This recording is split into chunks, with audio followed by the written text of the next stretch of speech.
Hello friends, मैं doctor Ranjit Singh.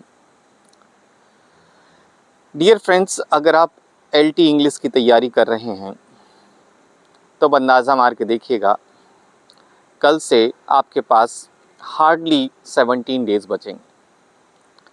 अब इन 17 days में जो आप पहले कर चुके हैं वही बेनिफिट देने वाला है। आप उसको सिर्फ रिवाइज़ कर सकते हैं। आप अगर ये सोचें कि हम कुछ नया कर सकते हैं, नई तरीके से तैयारी कर सकते हैं, तो कोशिश मत करिएगा। कल एक स्टूडेंट का मेरे पास फ़ोन आया, हालांकि मैं फ़ोन्स पिक बहुत कम करता हूँ, फ्री होता हूँ तो कॉल पिक कर लेता हूँ। तो उसने पूछा कि सर, मेरी लाइफ में कुछ समस्याएं आ गई, उसकी वजह से मैं तैयारी नहीं कर पाया। आप बताओ कि मैं 70 डेज़ में क्या करूं कि मेरा प्रीलिम्स क्वालिफाई हो जाए। तो मुझे उसकी बात सुन के थोड़ा अजीब लगा, लेकिन जिस तरीके से वो स्टूडेंट मुझसे बातें कर रहा था, रिक्वेस्ट कर रहा था, और ऐसा लग रहा था जैसे उसे बहुत अर्जेंट ज़रूरत है, वो 70 डेज़ में कुछ करना चाह रहा है। तो मैंने उससे सिंपली यही कहा, मैंने कहा देखो, अब मेरी कोई सलाह काम नहीं कर सकती। अब सिर्फ एक ही चीज़ काम कर सकती है, वो ये है कि तुम्हारे अंदर आग कितनी लगी है।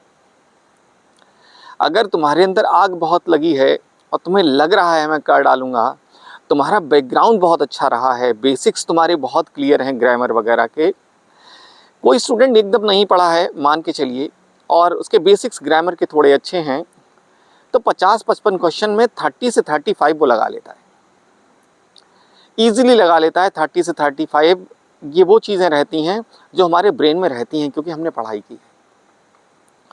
और ये मान के चलिए कि पेपर में लगभग 120 क्वेश्चंस लिटरेचर और ग्रामर से रहते हैं या वोकैब से रहते हैं।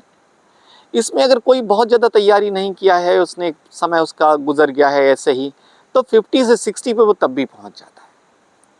तो मैंने उससे यही कहा, मैंने कहा देखो भाई, मैं ये मान के चलता हूँ कि तुम उस स्थिति में तो ज़रूर ही होगे जब एलटी इंग्लिश का फॉर्म भरा है और सोचा भी था सिलेक्शन पाने का, तो 50 से 60 क्वेश्चन तो तुम इजीली लगा लोगे। अब तुम्हें तैयारी 30 से 40 क्वेश्चन की करनी है केवल। अब देख लो, अगर तुम 17 दिन के अंदर 30 से 40 क्वेश्चन और कवर कर सकते हो 50 प्लस में, तो फिर बेहतर हो जाएगा। 90 तक पहुंच जाओगे तो शायद चीज़ें तुम्हारे फेवर में हो जाएंगी। अब उस स्टूडेंट ने कहा सर, हम कितने घंटे पढ़े? तो मैंने कहा इसके बारे में मुझसे क्यों पूछ रहे हो, ये तो तुम्हारी लाइफ है। आप देखो कि 17 आवर्स, 17 डेज बचा है, मल्टीप्लाइड बाई 24, और हर दिन हम कितना भी मैक्सिमम पढ़ लें 8 से 10 घंटे ही पढ़ पाते हैं। घर की और बहुत सारी जिम्मेदारियां रहती हैं सभी स्टूडेंट्स के पास। तो मैंने कहा अगर तुम 10 घंटे भी देते हो पर डे, तो ये 170 आवर्स के आसपास रहता है।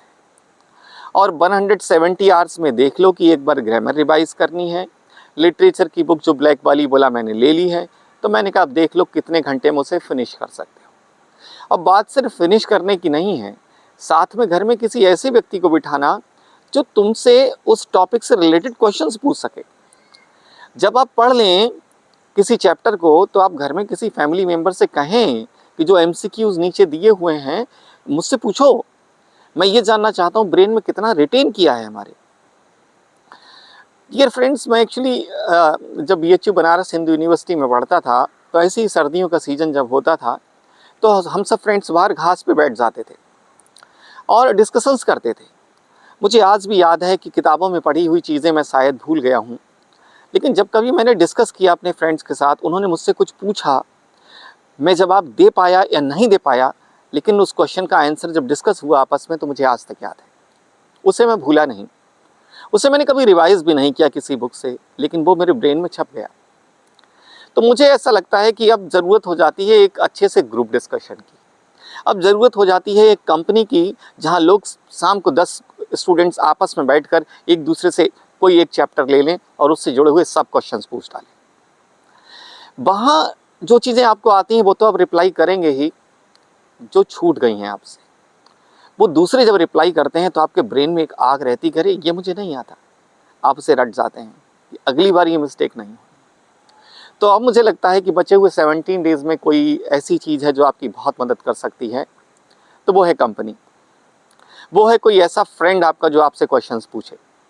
वो आपका कोई फैमिली मेम्बर हो सकता है, कोई और भी हो सकता है, ज़रूरी नहीं वो लिटरेचर बैकग्राउंड से हो, ग्रामर इंग्लिश की बैकग्राउंड से हो, वो कोई भी हो, साइंस बैकग्राउंड से हो, चलेगा। क्योंकि आपको उसे बुक देनी है, उसमें क्वेश्चंस ऑलरेडी प्रिंटेड हैं, वो आपसे पूछेगा और आपको रिप्लाई करना है।